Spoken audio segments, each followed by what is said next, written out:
So, hi sir, we are the group 9. We will now to tackle about the mooring operation, introduction, legislation, regulations, and codes of practice, general safety rules. So before that, I will introduce myself. I am the cadet section general head, and my members is Sayas Jovel B and Tabasa Kinet. So introduction. So the mooring and the mooring and unmooring of any vessel is an integral part of the operation of a working port.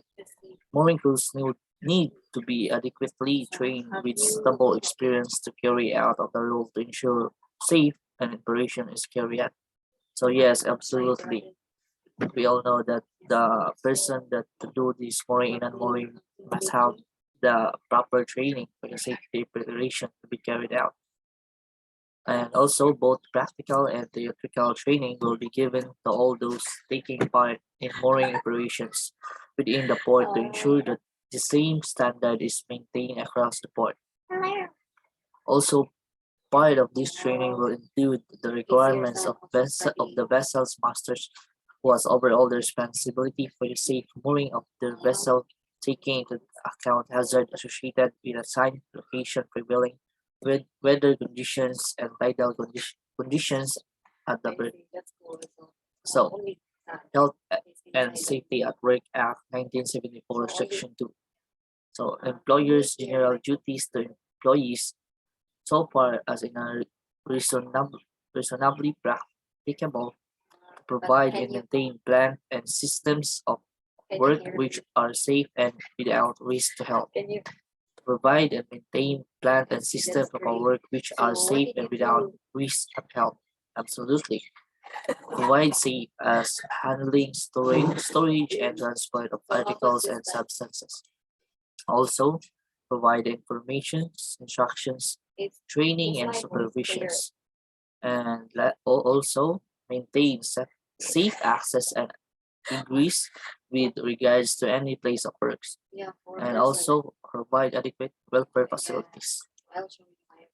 So section 2, part 3, provide a safety policy, revise it as necessary and bring it to the attention of employee. So section 3, employers' general duties to person not in their employment so far as is reasonably practicable. Ensure that those not employed are not exposed to risk to their health and safety from the company undertakings. Section 7 also. Employees' general duties. Take reasonable care for your own health and safety and that of others affected by what you do. Cooperate with the employers to enable them to discharge their duties. Section 8. Do not misuse or interfere with anything provided for safety purposes. Absolutely. All Regulation 3, risk assessment. Make a suitable and sufficient assessment of the risk to the health and safety of employees and others not in employment which they may be exposed to while at work. Review the risk assessment if something changes or it is no longer valid. Record the risk assessment if the employer employs more than 5 people. And Regulation 4, principles of prevention. Apply the principles of prevention when considering controls against risk.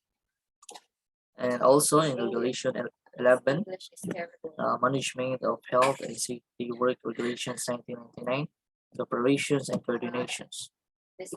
Where 2 or more employers share a workplace, cooperate with others. Coordinate the work safety protection arrangements, inform other employers of the risk to their employees' health and safety arising from or in connection with work. Regulation 13, capabilities and training. Provide employees with adequate health and safety training. Repeat training where appropriate. Adapt the training to take into the account any new or changed risk to health and safety. Training to take place during working hours, mooring operations manual, page 4 of 47.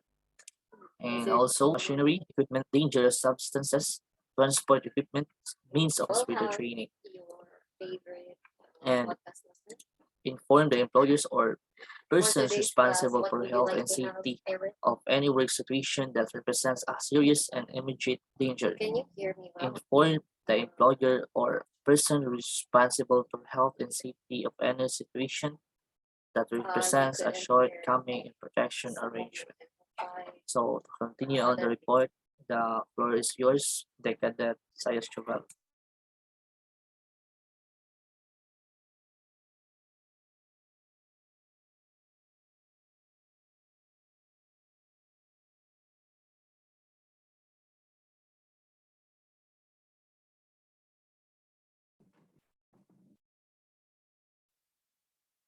Wala Mike. Cadet Sayas Choval, please unmute yourself. Wag on. So to continue, Regulation 4, duties of employers. Avoid the need to undertake manual handling activities where practicable. Make a suitable and sufficient assessment of a manual handling operation. Take steps to reduce the risk of injury to the lowest practicable level. Take steps to provide employees are taking manual handling activities with general information. Review the risk assessment if no longer valid. Review the risk assessment if there is a significant change. So Regulation 5 is duties of employees. Make full and proper use of safe, safe system of the work provided by the employer. Next slide.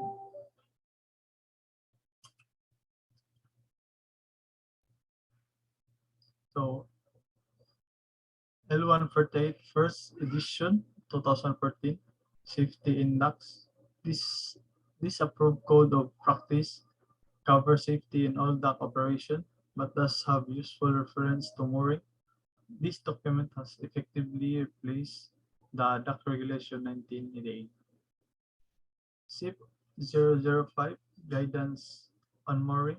This guidance document was jointly published by the Health and Safety Executive and Port Skills and Safety, which along with L148 Safety Index publication replaced the reference to mooring from the Dock Regulation 1988. This guide should be read in conjunction with this manual. Next slide. Although the Port of Tilbury is owned and operated by the Port Ports, it is still a requirement for all vessels operating on the River Thames to follow the practice outlined by the Port of London Authority in this code of practice. This only applies to vessels using river berths and not within the confines of enclosed dock. Next.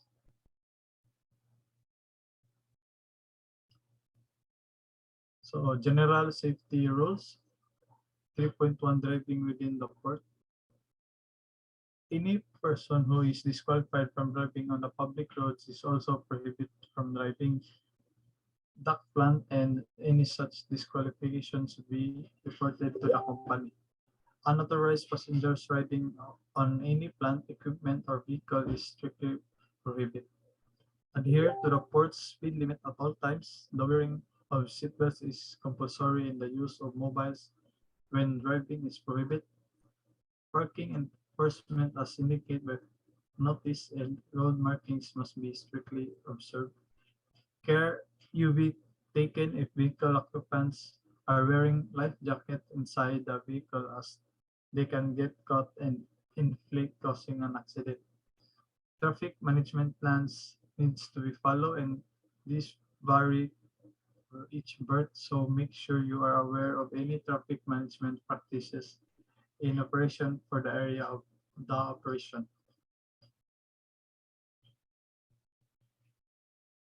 So the 3.2 reporting of defects. It is responsibility of all employees, contractors, or other operators report any defect to the plant, vehicles, and infrastructure. Example, coping, bollards, cranes, and etc. And it is responsibility of supervisors to assess that defect with engineering assistance if necessary, and to ensure its rectification as soon as reasonable practicable. If necessary, mark appropriate to ensure it is not used. Due attention should be paid to lifebuoys positioned around the quays, and any defects or missing lifeboat must be reported to the appropriate manager.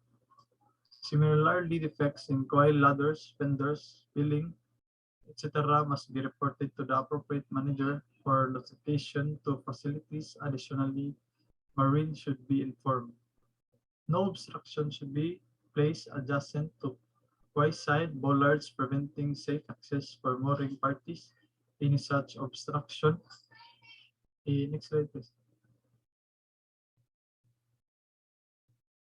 Any such obstruction must be reported to the supervisor for notification to the relevant manager. Report defective life jacket immediately to the supervisor in charge of the operation, and do not use life jacket until replaced or fixed. So next.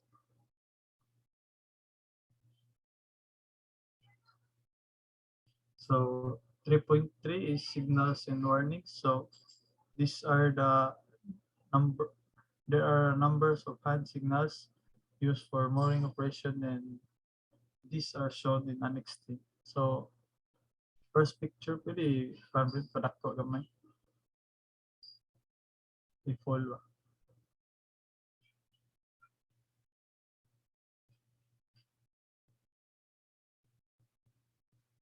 F5 lang. Kasi maklaro ka. So first is malik. First is an outstretched arm with open hand and flat being waved downwards means slack off. Cross arm in front of the body means make last or it made fast. So both hands are raised above the shoulder with open hands facing for, and it means stop. And a sharp up and movement of the arm with hand crook towards the means let go or cast off. A circular movement of hand above the head means leave away. Raise hand with the first being clenched and unclenched means uh, hoist slowly. So thank you. Next is Vince Tabasa. Will continue.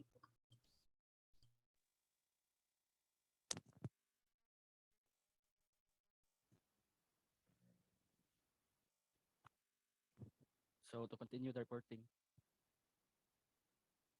general general safety rules. 3.4 Safe working practices when using knives. 3.4.1 Knives is if issued are for your own safety to prevent injury in the event of a having line being caught around your or a colleague's leg or arms. Knives will not easily cut mooring ropes but will easily cut through having lines and messenger lines that are caught. If a mooring lines needs cutting, it is best to use an axe. When closing the knives, ensure fingers are clear of the blade housing as you close the blade.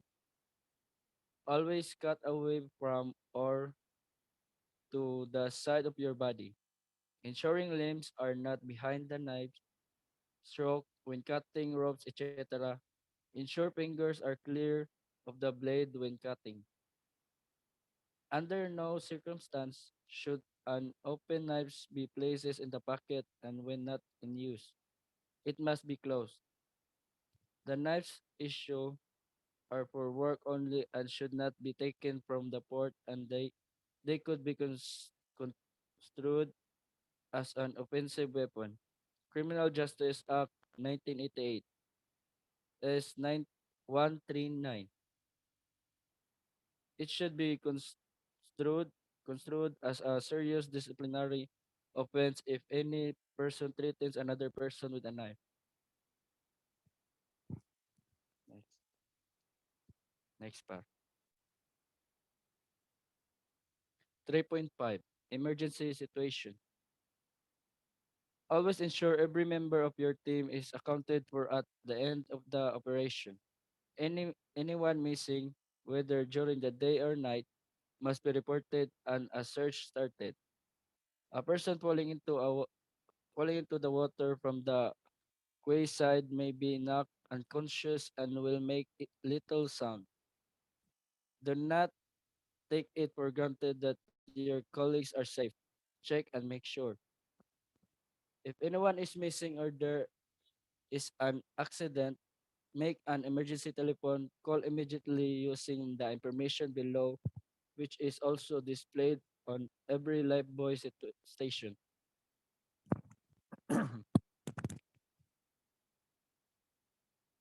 All emergency routes should be kept free from obstruction and properly maintained. Whenever a person is observed to fall into the water anywhere on the port estate, then with all the possible haste, witness should throw the victim a life belt to be a strategic point around the port. Follow the procedure set out in section 3.7.3.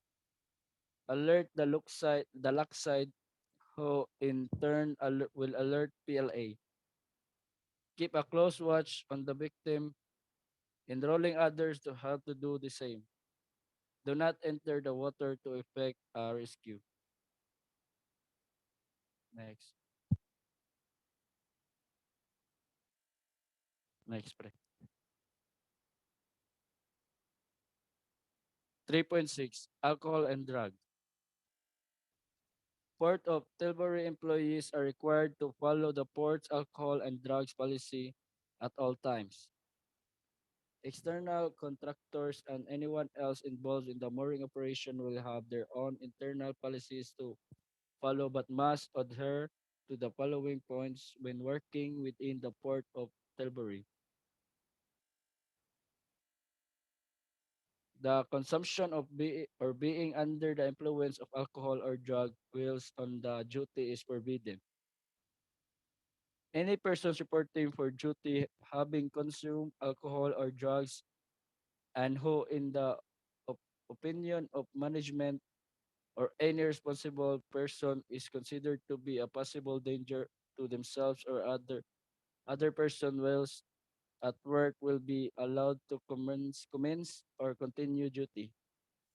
Person under the medication that may affect their judgment or required to inform management of circumstance before starting work.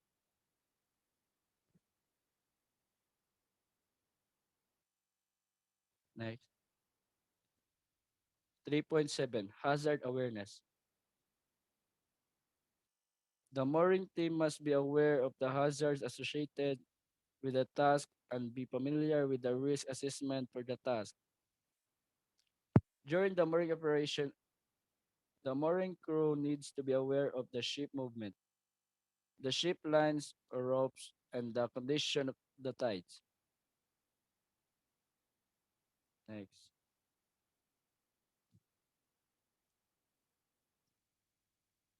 3.8. Person in the water hyperthermia. Following the initial immersion of 2 to 3 minutes, there would be a cold shock reaction resulting in the increase in the heart rate and blood pressure. This would be followed by rapid exhaustion over a period of 2 to 15 minutes. A long-term immersion, 30 minutes plus, could result in the body core temperature falling below 36.9 degrees centigrade. Hyperthermia would kick in at about 35 degrees centigrade. Heart failure will be occur around 24 degrees centigrade. The water temperature plus the immersion time will dictate, and the result obviously the water temperature will differ throughout the year, with winter usually being the coldest time. Casualties can be recovered from the water using the escape ladder positioned along the berths.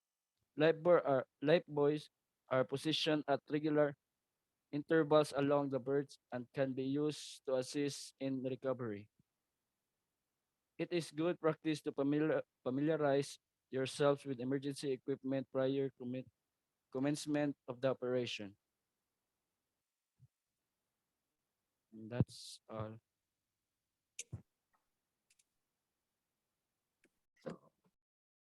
So again, sir, that's all for the group 9 for our report.